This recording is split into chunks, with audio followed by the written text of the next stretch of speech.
Hey there, for this video we will be covering the latest addition on raids, which is the Ring of Oblivion. The video will be divided into 4 parts. First one will be an overview of the raid, mostly about the core mechanics of the raid and whatnot. Second to fourth part will be some tips or guide on how to tackle the raid on a certain role. Alright, let's get started.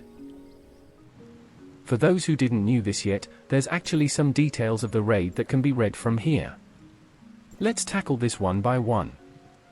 In this raid, Eva have this skill where she summons currents. Scratch positive and negative, let's just call them by their colors. A 3-second timer will pop out above your head, and once that reaches 0, you will be given either a blue or red current. A red current will prevent you from using basic attacks, while the blue one won't allow you to use a skill.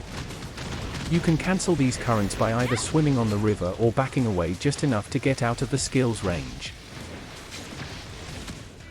There's also the third type of current, which is the green one. This gives a speed boost for some reason, and by sticking to a teammate affected by it, you can also cancel the red and blue current.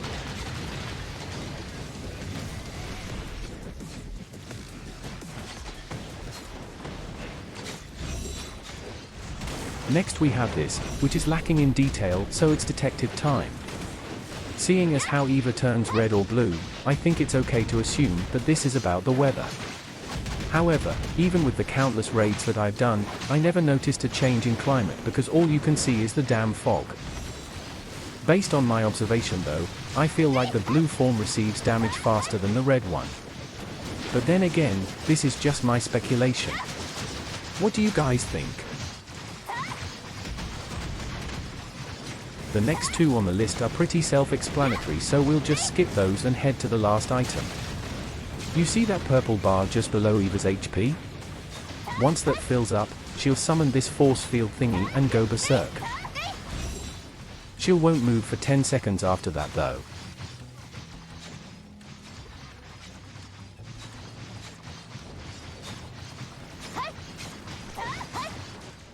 Another thing that's very important is this enemy enhancement.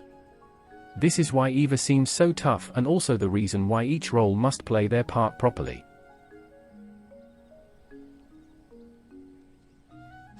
Aside from those discussed earlier, there's this one thing that I really want people to know.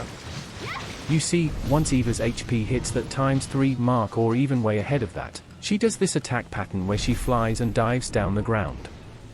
After that she casts an AoE skill that literally saps the life out of you if you're in range. This is one of the reasons why a lot of Eva raids results to failures, so you should really take note of this.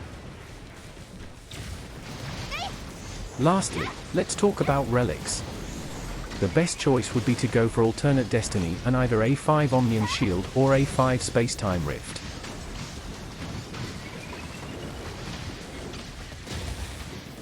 Now that we've covered most of the mechanics that we need to know for this raid, it's time to discuss the things that you must know when you play a certain role. Let's start with Benediction. First of all, in order for the raid to run smoother, these 2 are going to be indispensable. If at least one of the 2 healers have Lyra, then the chance of clearing the raid will be better, granted that they know what they're doing. Now, if you don't have Lyra, here's something that might help you. This is the lineup that I always use when playing support. Coco and Zero of course, and for the third weapon, we pick something that grants faster energy charge. In my case it's Lynn, since I have her at A6, but you can also use Samir and just pew away. When a discharge is available, always use Zero because he grants 3-second damage immunity to the whole team. Only use Coco's discharge when absolutely necessary because you still have her skill on reserve.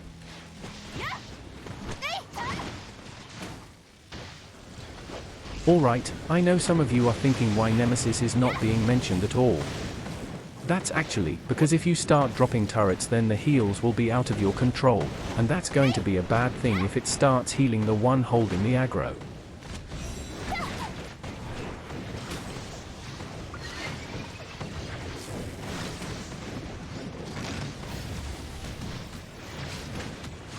Moving on to the next role, which is Fortitude.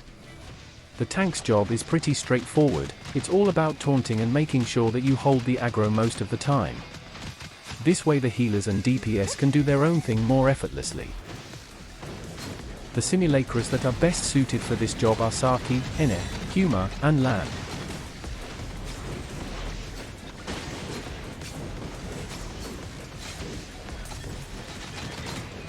Of course, you must not forget about Eva's life leech either, so try to avoid taking too much damage if you can.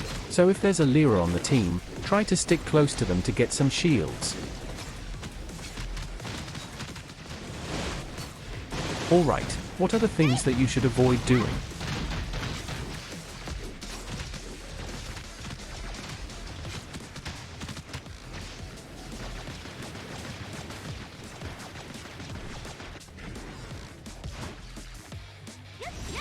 And finally, we have the DPS. There's only two things that you guys need to remember. First is that when you end up stealing the aggro from the tank, you need to slow down a bit. Second, is to not die.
That's it for the video. What do you guys think about the new raid?